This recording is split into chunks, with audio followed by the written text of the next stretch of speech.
Hi சொல்லு. Hi. Tea நேரம் போகிறோம். சொல்லு.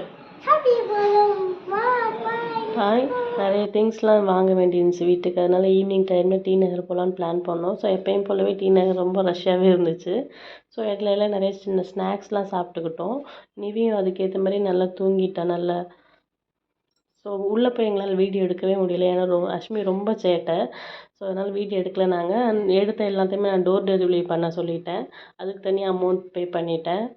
ஸோ இப்போ அது அன்பாக்சிங் பண்ணலாம். அந்த வீடியோ உங்களுக்கு காட்டுறேன் வாங்க. ஹாய், எல்லாருக்கும் வணக்கம். இப்போ பார்த்தீங்கன்னா சரவணா ஸ்டோர்ஸில் போய் வீட்டுக்கு தேவையான பொருளெல்லாம் கொஞ்சம் நானும் அம்மாவும் பர்ச்சேஸ் பண்ணிட்டு வந்திருக்கோம். என்னென்ன உங்களுக்கு காட்டுறேன் வாங்க. மினி இட்லி வாங்கியிருக்கோம். ஒரு மூணு தட்டு வச்ச மாதிரி ஒரு செட்டு. அப்புறம் தட்டு இட்லி செட்டு வாங்கியிருக்கோம்.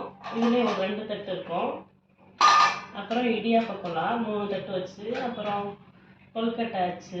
எனக்கு ஒன்று அம்மாவுக்கு ஒன்று வாங்கியிருக்கோம் எடுத்தோம். இது ஆஃபீஸ்க்கு அவருக்கு ஹஸ்பண்டுக்கு குழம்பு ஊற்றிட்டு போகிறதுக்காக. இது பொரியலுக்கு எடுத்துகிட்டு போகலாம் அப்படின்ட்டு, அஷ்மிக்கோ இல்லை அவருக்கோ எடுத்துகிட்டு போகலாம் அப்படின்ட்டு. இது பார்த்தீங்கன்னா ஃபில்டர். இது டீ காஃபி ஏதாவது ஃபில்டர் பண்ணிக்கலாம் அப்படின்ட்டு. எங்கிட்ட தோசை மூடுறது இல்லை. தோசை மூடுறதோ இல்லை மற்றதுக்கோ மூடிக்கலாம். இது ரொம்ப நாளாக நான் தேடிட்டு இருந்தேன். அன்னைக்கு தான் கிடச்சிச்சு. ஸோ இதை ஒன்று எடுத்திருக்கோம். அதுக்கப்புறம் சின்ன சின்ன கரண்டியெல்லாம் எடுத்திருக்கோம். இங்கே பாருங்கள் எவ்வளோ அழகழகாக இருக்குதுன்னு. இந்த மாதிரி ஒரு 5 கரண்டி எடுத்திருக்கோம். அப்புறம் பார்த்தீங்கன்னா குட்டி குட்டி பிளேட் வாங்கியிருக்கோம். ஸோ இங்கே பாருங்கள் இவ்வளோ அழகழகாக இருக்குது பாருங்கள். இதெல்லாம் அஷ்மியோட செலெக்ஷனு. அவள் தான் எனக்கு இது வேணும் ரொம்ப அடம். பீட்டர் ஒன்று வாங்கியிருக்கோம். பால் பீட் பண்ணுவோம் பார்த்தீங்களா, க்ரீம் ஆகிறதுக்கு. அது ஒன்று வாங்கியிருக்கோம். இது பேட்ரி போட்டணும். வெளியிலலாம் பேட்ரி வாங்கிக்கணும் அப்படின்னு சொல்லியிருக்காங்க. அப்புறம் ஒரு டம்ளர் செட் வாங்கியிருக்கோம். ஒரு 1/2 செட் வாங்கியிருக்கோம். அப்புறம் ஸ்டீம் பண்ணுறதுக்கான ஒரு பாத்திரம். ஒரு குட்டியாக ஒரு சாம்பார் இல்லை சாப்பாடு வச்சுக்கிறதுக்கான இது ஒரு பாத்திரம். சின்ன கிண்ணோலாம் நிறைய பர்ச்சேஸ் பண்ணோம். இங்கே பாருங்கள் இவ்வளோ அழகழகாக இருக்குதுன்னு. இங்கே பாருங்கள். அப்புறம் இது 3 செட் இருக்கிறது. அப்கர் அப்படின்ற மாதிரி செட் பண்ணி அஷ்மிக்கு பார்த்தீங்கன்னா இந்த பிளேட் ரொம்ப பிடிச்சிருக்கு. எனக்கு வேணும்னு ஒரு இடம் அங்கேயே உட்காந்துட்டா சரவணா ஸ்டோர்ஸ்லேயே.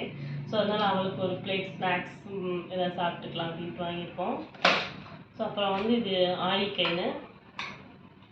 இதோட ப்ரைஸ் பார்த்தீங்கன்னா 283 ரூபா. ஸோ ஓரளவுக்கு நல்லா குவாலிட்டியாக தான் இருக்குது. நான் யூஸ் பண்ணிவிட்டு எப்படி இருக்குன்னு உங்களுக்கு சொல்கிறேன். சின்ன சின்ன கிண்ணோலாம் வாங்கணும் பார்த்தீங்களா, அதுக்காக 2 3 தட்டு வாங்கியிருக்கோம். ஸோ குட்டி ஆம்லேட் ஏதாவது போட்டுக்கலாம் அப்படின்றதுக்காக இந்த கிரில் பேன் வாங்கியிருக்கோம். அப்புறம் ஷாப்பிங் போர்டு ஒன்று வாங்கியிருக்கோம். ஸோ இடியாப்ப குழம்பு முறுக்கு ஏதாவது பண்ணிக்கலாம் அப்படின்றதுக்காக எனக்கு ஒன்று அம்மாவுக்கு ஒன்று பர்ச்சேஸ் பண்ணியிருக்கோம். சாம்பார் ஏதாவது ஊற்றி வச்சுருக்கிறதுக்காக 2 பவுல் எடுத்திருக்கோம். சர்விங் பவுல் மாதிரி. இன்னும் 2 சில்வரில் எடுத்திருக்கோம். சட்னி இருக்கும். அப்புறம் வடித்தட்டு மாதிரி. அப்புறம் இன்னொரு பவுல் எடுத்திருக்கோம். சரி, ஒரு சில்வரில் எடுத்திருக்கோம். ஸோ எப்படி இருக்குன்னு உங்களுக்கு காட்டுறேன் வாங்க. இங்கே பாருங்கள், ஓரளவுக்கு சின்ன சைஸ் தான் நான் எடுத்திருக்கேன். ஸோ அப்போ தான் எங்கள் 2 பேர் அப்படின்றதால எங்களுக்கு இப்போதைக்கு இது ஓகே. ஸோ குவாலிட்டி கொஞ்சம் நல்லா இருக்கிற மாதிரி தான் தெரியுது. அதனால் நான் யூஸ் பண்ணிவிட்டு உங்களுக்கு எப்படி இருக்குது ப்ராடக்ட் அப்படின்னு நான் உங்களுக்கு சொல்கிறேன். ஸோ அடுத்த வீடியோவில் பார்க்கலாம். தேங்க்யூ.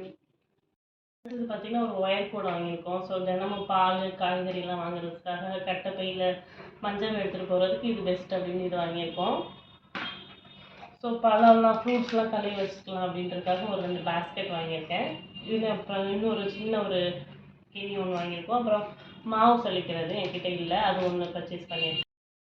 அடுத்தது பார்த்தீங்கன்னா ஒரு நல்ல பெரிய ஒரு அகலமான கனமான ஒரு சட்டி எடுத்துருக்கோம். சில்வரில் தான். ஸோ இது மீன் குழம்பு இதெல்லாம் வச்சுக்கலாம் அப்படின்றதுக்காக இது ஒன்று. சாப்பாடு வச்சுக்கலாம், ஒரு 2 பேர் போதும் இது. அப்புறம் ஹார்ட் சைஸில் இட்லி வேணும் அப்படின்னு அஷ்மிக்கு வேணும் அப்படின்றதுக்காக எடுத்திருக்கேன். 14 சைஸில் பாருங்கள். அப்புறம் எக்கு சைஸ் ஒரு 2 பிளேட் எடுத்திருக்கோம் சாப்பிட்றதுக்காக. அடுத்து ஒரு நைஃப் ஒன்று வாங்கியிருக்கேன். இந்த சட்டியெல்லாம் மூடுறதுக்காக பிளேட் மூடி வாங்கியிருக்கேன் வடிக்கணும் அப்படின்றதுக்காக. இது ஒரு கிலோ பிடிக்கிற ஒரு சட்டி ஒன்று வாங்கியிருக்கோம். எல்லாமே சரவணா ஸ்டோர்ஸில் பர்ச்சேஸ் பண்ணோம். ஸோ 10,000 கிட்ட பில் ஆச்சு. ஸோ நான் பாத்திரத்தை யூஸ் பண்ணிவிட்டு எப்படி இருக்குது குவாலிட்டி எப்படின்னு உங்களுக்கு நான் சொல்கிறேன். ஸோ அடுத்த வீடியோவில் பார்ப்போம். தேங்க்யூ. ஹஸ்பண்ட் ஆஃபீஸ் விட்டு வரும்போது சிக்கன் வாங்கிட்டு வந்துட்டாங்க. அதனால் தோசையும் சோம்பேறி சிக்கன் பண்ணிடலான்னு பண்ணிட்டோம். கொஞ்சம் தண்ணி நிறையா ஊற்றி பண்ணிட்டேன். ஏன்னா தோசைக்கு அப்போ தான் சாப்பிட்றதுக்கு நல்லாயிருக்கும், தொட்டு சாப்பிட்றதுக்குன்னு. ஃபஸ்ட் டைம் பண்ணியிருந்தேன், ரொம்ப நல்லா வந்துச்சு. தேங்க்யூ.